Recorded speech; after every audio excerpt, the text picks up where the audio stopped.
There it is. Okay, interesting. So now it says it started for me. Perfect. Yeah. And I see people are joining in now that I've started the webinar. I didn't even know that was a thing, to be honest. Neither did I. Neither did I. But Wow. here they come. Oh, they're coming in fast and furious.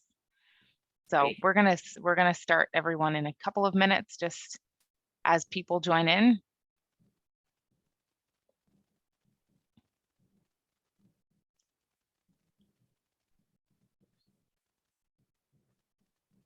So the only people I can see are you and Catherine. Everybody else is like an audience. Is that how it works? Yes. And I see 10 audience members right now. So I will get us started. I know others will sort of join in the next couple of minutes, but welcome everybody to our Your Story Changes Everything. I'm introducing you to Chris Graham, founder of Tell People. He is our presenter today. Chris is an experienced storytelling professional, and as I mentioned, founder of Tell People. He's trained over 8,000 people since 2016, including people at large companies, government institutions, nonprofits, and of course, many law firms. Chris values community, sharing good ideas. He's currently the head of speaker coaching at TEDx Toronto, and he's the storyteller in residence at a global technology firm, Manifest Climate. Prior to his storytelling, or focusing more on storytelling, Chris worked at one of the world's top banking law firms and one of Canada's top Indigenous rights law firms. And he's joining us today to present to us on Your Story Changes Everything. I will say a thank you to our sponsor, Key Media, and I'll hand it over to Chris to present to us and get us all full of information and facts about storytelling. So take it away, Chris. Thank you so much, Sarah. Hi, everyone. It's nice to see you and be with you today. I'm just going to share my screen as we get started. So let's start by using our imagination. So imagine you are standing on a stage, there it is, looking out at 1,000 people.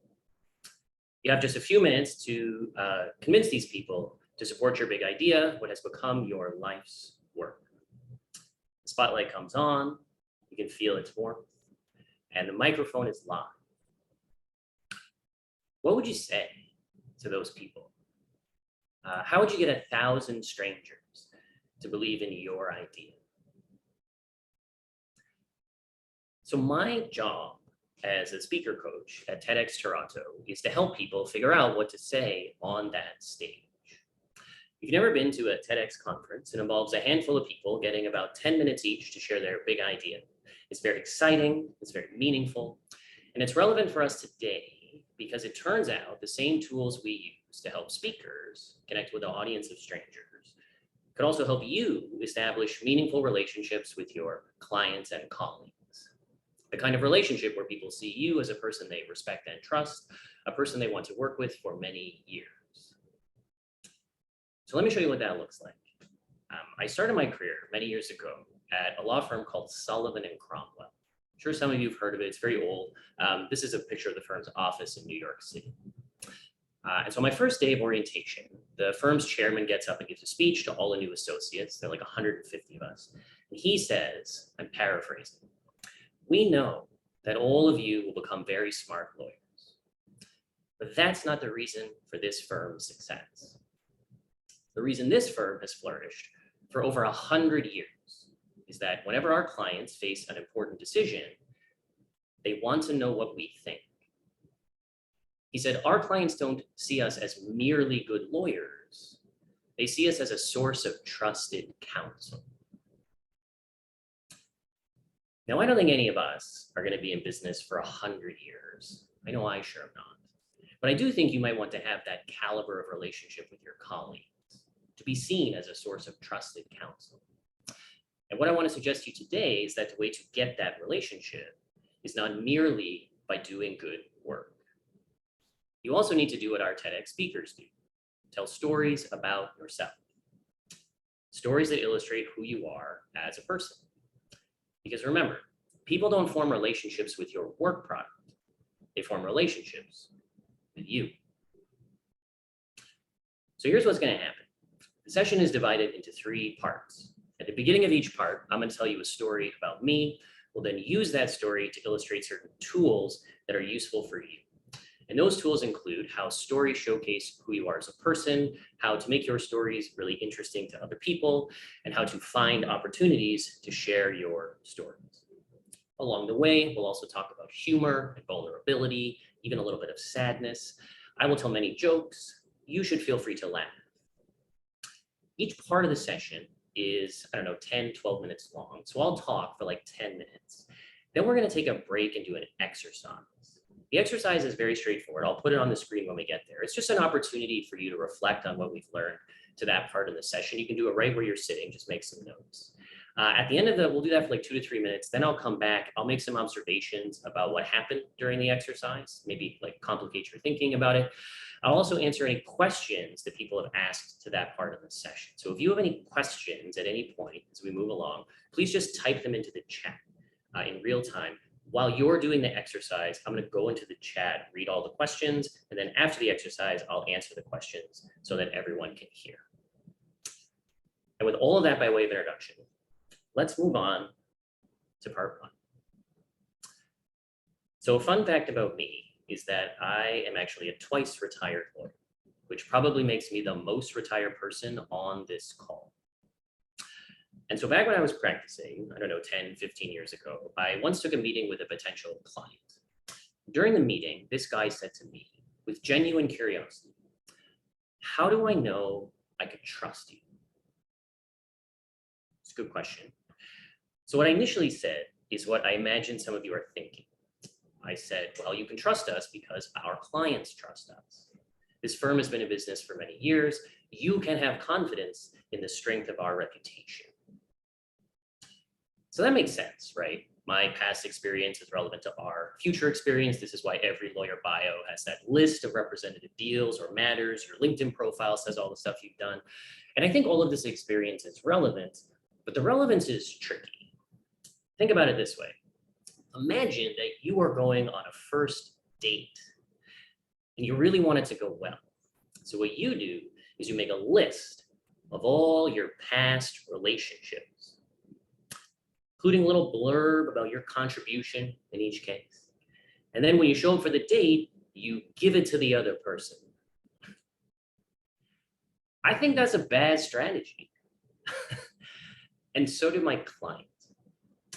Because when I said, you can trust our reputation, he said, well, Chris, I don't know any of those people. So how do I know their criteria for trust? It's the same as mine.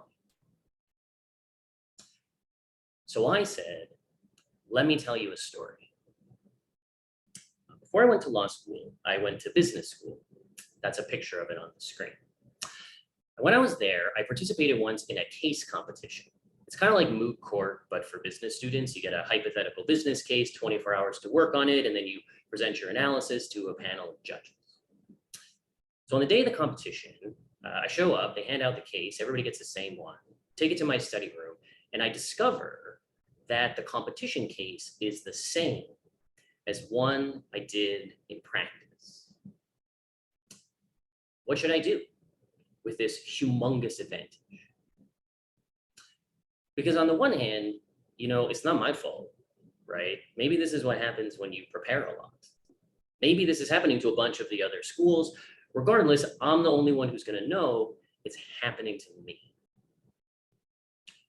But on the other hand, the whole point of the competition is to see what you could do in 24 hours. And for better or worse, that's not going to be possible for me. So I withdraw. And at the time, it felt like the right decision. But I didn't really understand why until a few weeks later, I was back at school and I got an email from one of my professors who had heard about what happened. And the email was just one sentence long. It said, "Character is what you do when no one is watching." And this is why I think you can trust me. I will always make the same decision in your absence as I would in your presence. And that's how I got my first client. End of story. Okay. So let's go back to the beginning and see what that story can teach us about storytelling. And I think there are three things. First, stories showcase who you are as a person, primarily by demonstrating your values. So think about what just happened. I told you a story about a young man who did not take an unfair advantage. You're now able to ask yourself, is that the kind of person I want on my team? Do I want to have a relationship with Chris? Now, there are lots of ways you can answer that question, and we'll come to that in a second. But the thing to notice right now is that none of those questions are possible if I just say to you, I value integrity. The information content of that statement is very low. I bet everybody watching right now also values integrity. The only way you can learn something meaningful about me is to hear how I practice that value in the world. And a good way to do that is telling you a story. And this is the second thing that story can teach us. Stories let other people step into your experience and see if they would make the same decision. For example, if you're thinking to yourself right now, yeah, if it was me at that case competition, I would also withdraw. Now we have a connection on which to build a meaningful relationship.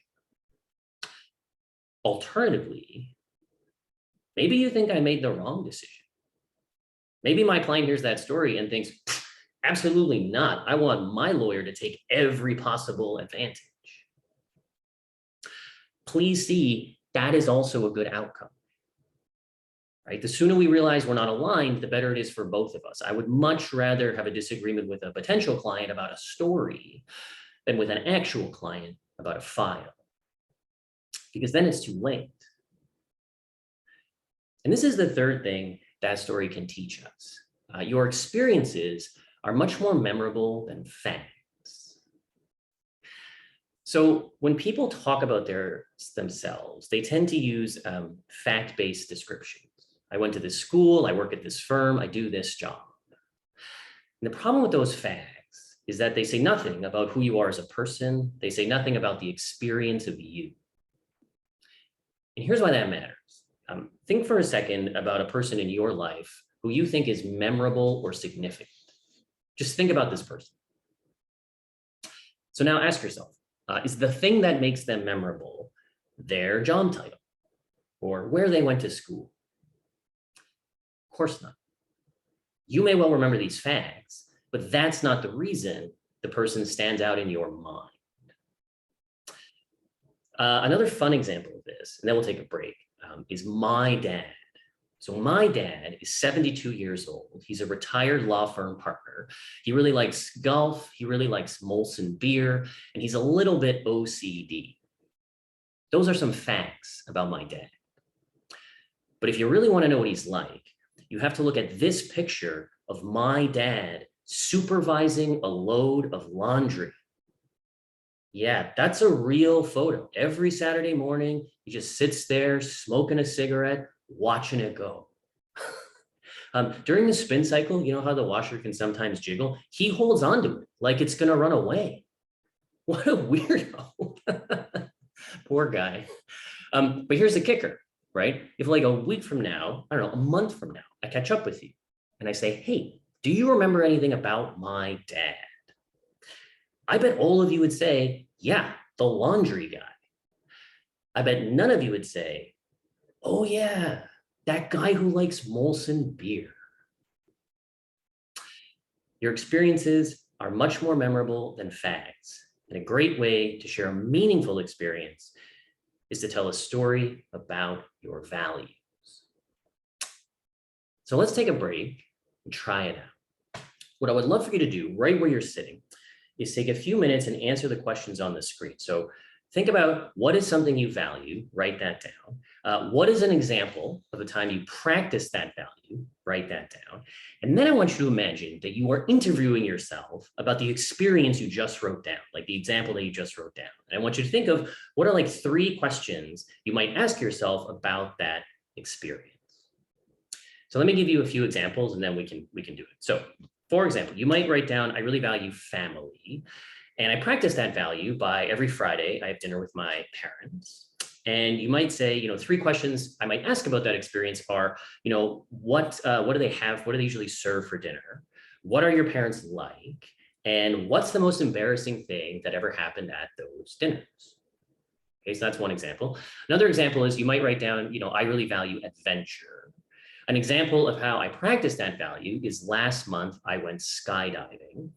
And if I was interviewing myself about that experience, I might ask, where did you go skydiving? How did it feel jumping out of the plane?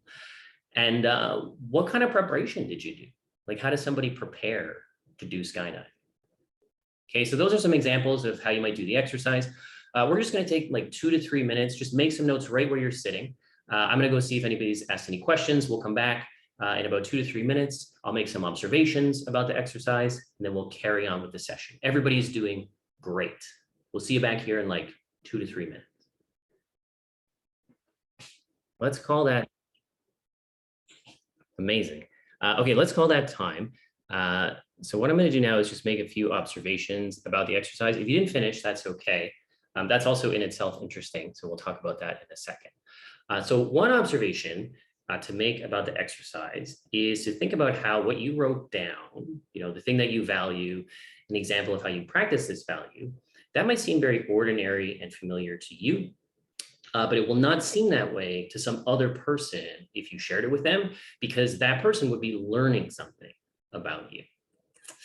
And I highlight this, it might seem a bit obvious, but it's worth highlighting because my experience is that lots of people are very comfortable being curious about others, but they have a hard time imagining that other people are curious about them. And if that's you, that's okay. It's okay to feel that way. But I want you to remember the truth of this exercise, which is that if you want to have a meaningful relationship with another person, it is not enough for you to be curious about them. You also have to let them be curious about you. So that's something to think about if you ever feel uncomfortable or like people aren't going to be interested in hearing about you in a new interaction. The second observation I want to make concerns the questions that you wrote down about your experience. So typically we would do this in partners. And so it would be some other person, your partner, asking you those sorts of questions about your experience. So for example, if you shared about a family dinner, it would be your partner asking you things like, what did they serve, or what are your parents like, and things like this. And what I want to highlight is that other people's questions are important because they help you identify the parts of your experience that other people find very interesting. One of the main challenges of talking about yourself is figuring out what to say, because you have an infinite amount of detail that you could share about your own experience. And so one of the best storytelling tools is to share your experience with another person or people, notice what resonates, and then share more of that next time. In fact, most of my work as a speaker coach involves doing this exact exercise that you just did on yourselves, hearing somebody's experience or what they want to share, following my curiosity to ask them different questions, and then we developed a story from there. So that's the second thing to highlight about this exercise, especially valuable if you're trying to coach other people, like your colleagues or other lawyers at your firms, and how to tell their own stories better. The last observation I want to make is that an especially useful question to ask yourself or other people in the context of developing a story is, why is that your value? So if you wrote down, I really value family, the question is, why do you value family? And if you ask yourself this question or other people this question, eventually what you get down to is what's called a formative experience. So for example, I can give you lots of day-to-day examples about how I practice integrity, but they all eventually track back to that experience I had in college. And if the purpose of your story is to share something meaningful about yourself, one of the best stories you can share is about a meaningful experience. Now, if you're thinking to yourself, come on, man, that seems like a lot to share on like a cocktail party or the first time I'm meeting somebody, that's okay. Hold that thought. We're going to come back to that when we get to the third story. For now, though, I want to take us back into my biography and tell you a completely different kind of story about me. Okay, so I said before that I am a twice retired lawyer. Initially, I was a banking lawyer in New York City, and subsequently, after a break, I became an indigenous rights lawyer in Toronto. And when I was on the break, in that middle period, I had a lot of free time. And one of the things I would do with my free time is I went to a lot of weekday afternoon movies. So if you've never been to a weekday afternoon movie, you are like most people in the world. They're pretty sparsely attended. It's mostly teenagers skipping school, and also a few adults who used to skip school. And so one day I was sitting in the theater waiting for the show to begin. And behind me, there are these three teenage boys, like 13, 14-year-old boys. And as soon as the film begins, they start to throw popcorn at me, like handfuls of popcorn. And this puts me in a real pickle, because what do you do as an adult person if you're being picked on by teenagers? Normally what I would do in this situation, like if it was people my age, is I would tattletale. And the reason I would tattletale is that I have never believed the hype around standing up for yourself. Honestly, our culture really romanticizes fighting your own battles, which I think is nuts. Clearly, it's better if somebody else does the fighting. Do you want to know what the word is for a person who gets other people to fight their battles? That person is called a leader. But of course, all of this is irrelevant back in the theater, because the only person I could tattletale to is the usher, who's also a teenager.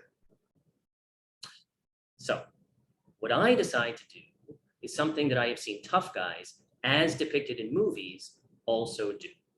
I get right in the kid's face and I say, do we need to talk about this outside? Like I'm Pacino, Scarface or something. So in the movies, if you say that to somebody, what happens is they get intimidated and they back down. But in the real world, if you ask three teenage boys if they would like to step outside, they just say yes. So we did. We got up and we left the theater. The usher goes, "Are you taking these kids to the bathroom?" One of the kids goes, "No, this guy wants to fight us." So the usher says, "Guys, it's 2:30 on a Tuesday. You can fight right here." But we didn't do that. We left the theater. We end up on this escalator heading down to the street. And I panic because I don't know what to do, right? So I get on my phone and I Google rules for street fighting. And do you want to know what the #1 response is on Google? This is true. It's an article titled, "If you need to ask, you've already lost." So I just walk away. And that's how I learned that when you're an adult person, you always have to act like an adult. End of story. Okay, so one more time, or once again, let's go back to the beginning and see what that story can teach us about storytelling. And just to resituate us, in part 1, we learned how stories showcase who you are as a person. Now we need to figure out how to make your story really interesting to other people. And the way to do that is to use the structure of the popcorn story: challenge, choice, outcome. So let's walk through. The first thing that happens in any good story about you is that you face a challenge. Maybe you're training for a marathon, maybe you get diagnosed with an illness, maybe you're being picked on by kids in a theater. That's a challenge. Second part of the story is the choice you make in response to the challenge. And this is what makes the story interesting to other people. So it causes them to lean in and say, I wonder what's going to happen. How is Chris going to resolve this popcorn dilemma? The choice I make is to challenge the kids to a street fight. And that leads to the story's last part, the outcome. What happens as a result of your choice? How are you transformed by the experience you just shared? Now, sometimes the outcome is banal, right? So in the popcorn story, I learned that when you're an adult person, you always have to act like an adult. But other times, the outcome is much more meaningful, like the case competition story. Did anyone notice? It has the exact same structure. The challenge is I've already seen the case. The choice I make is to withdraw from the competition. And the outcome is that I learn to have integrity. So that's the basic structure of a story about you. What I want to do now is make 2 more observations about structure. Then we'll take another break and do a final exercise. Okay, first observation. When people hear the word story, they tend to think of something with a big dramatic plot, like a film or a novel. Because their life is not nearly so dramatic, they conclude, I don't have any good stories to tell. So this is a mistake. Most of what makes a story interesting is the way it is shared with other people. That's what transforms this otherwise stupid encounter with teenagers into a relatively interesting anecdote. When people say to me, my life just isn't that interesting, which I hear a lot, I think you're just not talking about it in the right way. For example, many years ago, I lived with a girlfriend. Every day when I got home, she would say, how was your day? And I would respond with this chronology. Well, this happened, that this happened, that this happened, that this happened. And I'm sure you're familiar with this approach. So one day, she says to me, Chris, I love you, but to be totally honest, hearing about your day is the worst part of our relationship. Now, personally, I think the worst part of our relationship was comments like that. But to be fair, this is how I learned challenge, choice, outcome. Now, when she said, how was your day? I would say, today I had to make a hard decision. What happened? Well, that project we're working on. Today I had to decide if we would prioritize the schedule, make people work overtime, or give people a break and jeopardize the schedule. What did you choose? I chose the schedule. To be honest, I think it was the wrong decision. Okay, does everybody see what just happened there? Right? Same day, different structure. She still broke up with me. And this is the second point about structure that I want to make. Humor. Lots of people think good stories are funny stories. So let me make 3 quick points about humor, and then we'll take a break and do another exercise. First point, the safest punchline is yourself. Jokes are always about someone, and the only person you know for sure will not be offended is you. That's why all the jokes in the popcorn story have me as the punchline. Point number 2, joke writing is not spontaneous. When you talk to somebody, if they laugh, that's a joke. All of the work of being funny is translating what you said in one context into a different context where it is also funny. In other words, all the jokes in the popcorn story got written after the experience. Third point, humor is often a crutch. The truth is, it is much easier to be funny than it is to be sincere. And the reason is sincerity does not have built-in feedback. So if you're being funny and people are laughing, you know they're with you. But if you are being sincere, you have to trust they're with you. And a good example of that trust is the last story. But before we get there, I want to take one more break and do one more simple exercise. So here's what I would love for you to do. We're going to take like 2 to 3 minutes for this. I want you to think of a time in your life when you had to make a difficult decision. And so please write down, just make some notes. What was the decision? Why did you make that choice? And how were you affected by the outcome? So we'll take like 3 full minutes to make some notes here. Just be fulsome if you can. And then we'll come back. I'll make a few observations about the exercise, and then we'll move on to the final story. Everybody is still doing great.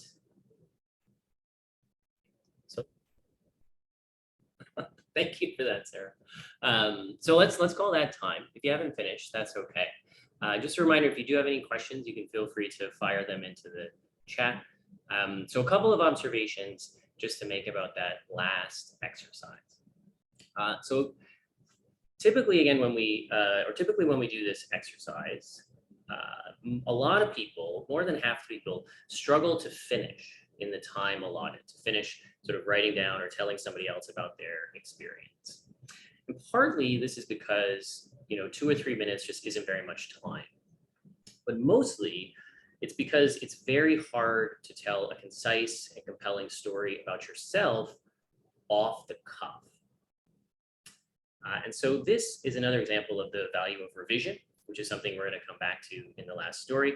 But for now, just note that good stories about yourself, good stories generally, but especially good stories about yourself, are typically not first drafts. And so maybe think about or let percolate what that might mean for how you interact with other people, or how you maybe coach some of your lawyers in interacting with other people. So that's the first observation. The second observation is really more of a request. So what I would love for you to do is later today, try this exercise with a colleague or a friend. And I want you to notice how it feels for you in your body when they share their experience. So notice how you feel listening to them. Typically, you might feel things like empathy or connection or admiration or respect, things like this. And I want you to remember this because those are the feelings that other people have when they hear you share about your experience. So this is a similar point to something we saw in the first exercise, right? Meaningful relationships require two people to trust each other's interest in what they share. And my experience is, half the challenge of telling a story about yourself is figuring out what to say. The other half is mostly emotional. It's getting into agreement with the possibility that other people might actually be interested in hearing it. And so that actually is a very good segue into our last story. And so just to resituate us before we get into it, we started by learning how stories showcase who you are as a person.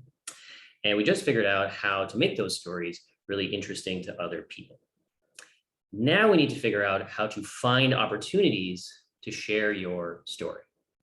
And a great way to do that is to look at this picture. So that's a picture of my mom and I taken 8 years ago on my birthday.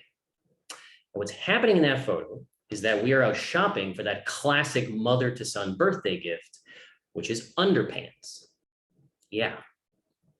I don't know if other moms do this, but my mom is always worried that I would not have enough underpants. And so every year on my birthday, we would go shopping for the birthday underpants. It was like a fun tradition. So if the number one thing my mom is worried about is, do I have enough underwear? The number two thing she's worried about, not unrelated, is, why don't you have a girlfriend? So let me give you some context for what's about to happen in the story. My family is very independent. I moved out of the house when I was 17, and for most of my adult life, I have lived in a different city, if not country, from my parents. We catch up maybe once a week, sometimes just by email. All of which is to say, my mom has very little suasion over my romantic life, so she has to be very creative in how she encourages me to get a girlfriend. And I think it's fair to say her strategy is, I will embarrass you in front of women until you get a girlfriend. I'm not saying it's a great strategy, but it's her strategy. For example, back to the story. So on this day, as fate would have it, we are out underwear shopping at the store that is entirely staffed by females. But of course, none of these women are coming over to help us, because clearly a 30-year-old man can pick out his own underwear, especially with help from his mother.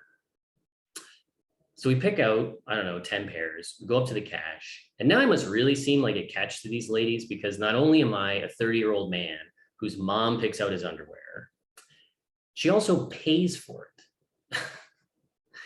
So we're paying for the underwear. And my mom says, apropos of nothing, she goes, why do you like such colorful underwear? I picked out all these colorful pairs. And I said, I don't know, I just do. My mom says, the only person who's going to see that is your girlfriend, which you don't even have. And so all the staff burst out laughing. My mom looks very pleased with herself. And I just kind of shake my head because, that's a pretty good burn, to be fair.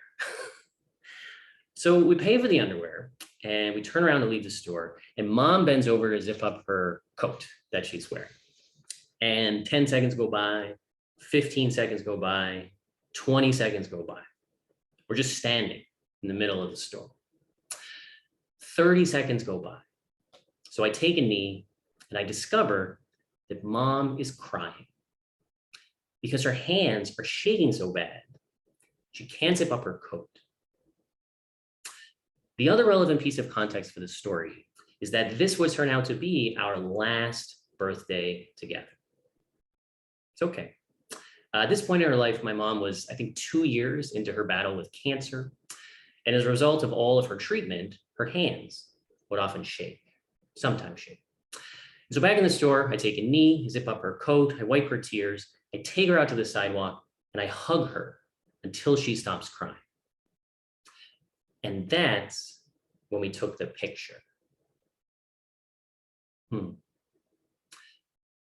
End of story. Okay, so one more time, let's go back to the beginning and see what that story can teach us about storytelling. Once again, I think there are 3 things. The first is the value of revision. What I just shared with you, not a first draft. That probably goes without saying, but notice what it means. If you thought that story was meaningful, the fact that I've rehearsed it doesn't make it any less meaningful. Lots of people seem to think that authenticity equals off the cuff, but that's not true. The more you practice a story, the more meaningful it gets, the better it gets. The same is also true for you as a storyteller. Some of you may have noticed that the last story about the underwear was a bit more complex than the first 2 stories. You know, the underwear story seems like it's about underwear shopping, but the whole time it was actually about spending time with a dying parent. And so what you're witnessing there, the difference between the case competition story, very straightforward, and the underwear story, a bit more complex, right? Plot twist. What you're witnessing there is many years of practice. This is also why the best storytellers in your life often have silver hair. Stories get better over time. Storytellers get better over time. And this is the second point that story can teach us: how and when to be vulnerable. Whenever you're talking about yourself, there's always a question of how much to share. And the answer depends on 2 factors. Do you feel comfortable sharing? And assuming you do you think your share is going to pull people in or push them away? It also helps to think about the context for your share. Specifically, notice we did not start the session today with the underwear story.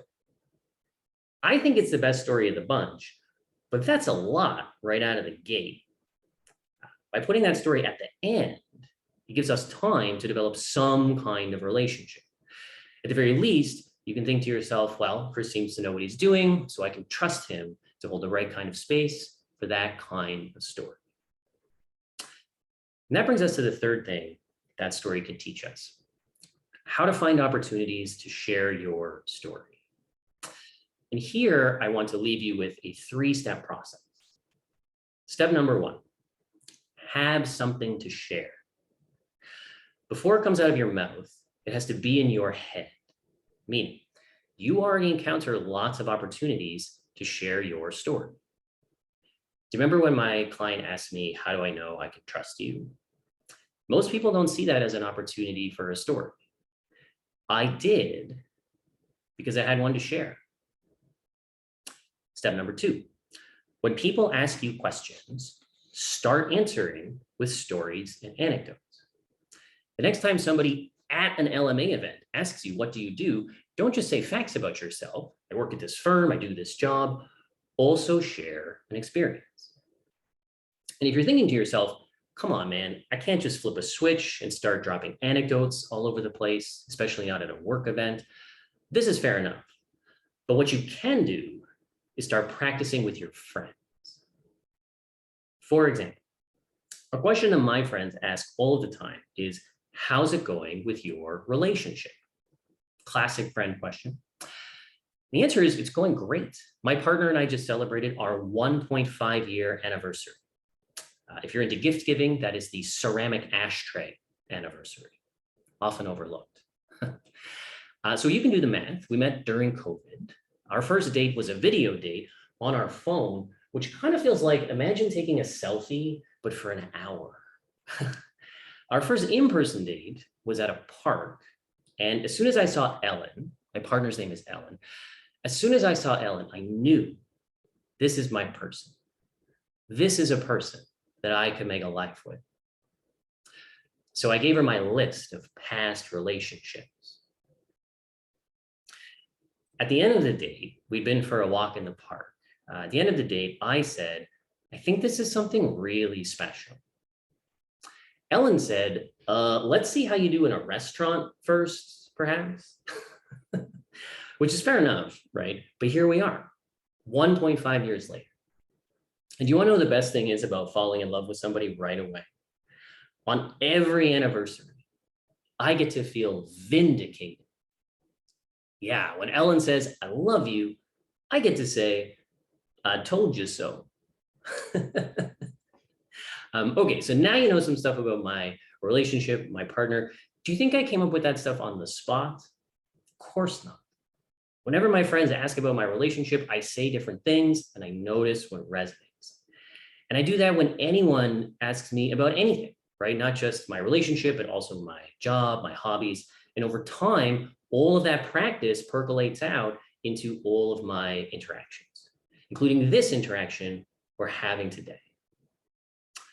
And that brings us to step 3, how to get other people to just ask you for your story, which is kind of a magic trick. Here's how it works. Did anyone notice that story about my mom, the underwear story, opened with a photo? So do you know what happens when people see a photo of you? They ask, what's the story with the photo? So here's what I want you to do. After the session is over, so in a few minutes, I want you to get out your phone and I want you to scroll through the hundreds of photos you got on there. And I want you to pick one that's meaningful for you. And then ask yourself, why is this meaningful? What does this photo illustrate about my values? And then I want you to ask yourself, why is that my value? What is the connection between this photo and a formative experience in my life? And then later tonight, or maybe tomorrow, I want you to print out the photo and put it on your desk or someplace where people can see it when they talk to you. I guarantee some of those people are going to ask about the photo. And that brings us right back to where we started. Their question is your cue. The spotlight comes on and the microphone is live. Now, you know what to say. And that is everything I want to share with you today. This is a summary of everything that we talked about. I think the LMA folks are going to send this out to everybody who registered. I also see we have, I think, a question in the chat. Maybe I'll get to answer this in a second. Yeah, oh, cool, here we go. So just before we wrap up. So Ruth is asking, hi, Chris, what is your best advice for a new associate trying to fit in to a siloed work environment and make connections? How can telling stories help? That's a great question, Ruth. I guess by siloed, I'm presuming that means like just within their practice group, something like this. And so I guess what I would say is one of the best ways to actually make connections with people is to share something about yourself. So when you meet somebody, say at a mixer or on like a Zoom call, if you have these team Zoom things, that's an opportunity for you to say not just like, you know, what your name is, what you're working on, things like this, but also some sort of personal experience, right? It doesn't have to be long. It can just be something like I play baseball on the weekends, or I'm really good at dodgeball, or I don't know what it is. So if you can think a little bit about what are some calibrated shares that I might want to offer to people that I think would spark connections that might be meaningful for the associate, that would be a good place to start. And so I guess there are two things there. One is to start to think about more personal things about yourself that you can share, whatever you're comfortable with. But then 2, practice what to share, right? Because it can be very intimidating, I imagine, as a new person. It certainly was when I was new many years ago. And so it's totally okay to rehearse, think about what you might want to say in advance, and then you can roll that out at appropriate times. That would be what I would say there. Thanks so much for that question, Ruth. That's fantastic. So just to wrap up, my name is Chris. Please feel free to Connect with me on LinkedIn. I am a prolific poster of professional development material. Thank you so much to LMA for inviting me. Thanks to Sarah and Catherine for coordinating. Thanks so much to Lindsay for inviting me to LMA many years ago. Thanks for Morgan for spearheading this event. And thanks to all of you for being here. I really appreciate it. Hope you have a great rest of your day. Thank you so much. Sarah. Thank you. Yeah, thank you as well, Chris. And thanks everyone for joining. We do have a, again, want to thank Key Media for sponsoring us as well. And of course, if you have any questions after the fact, you can follow up with us. That one pager will be in the handout notes that we send out after the fact. And no real LMA events coming up soon. I believe November 14th is going to be the date for the conference in Toronto, but details will be released at a later date. So keep an eye out for that. And thanks again, everyone, for coming. We'll see you again soon. Bye, everyone.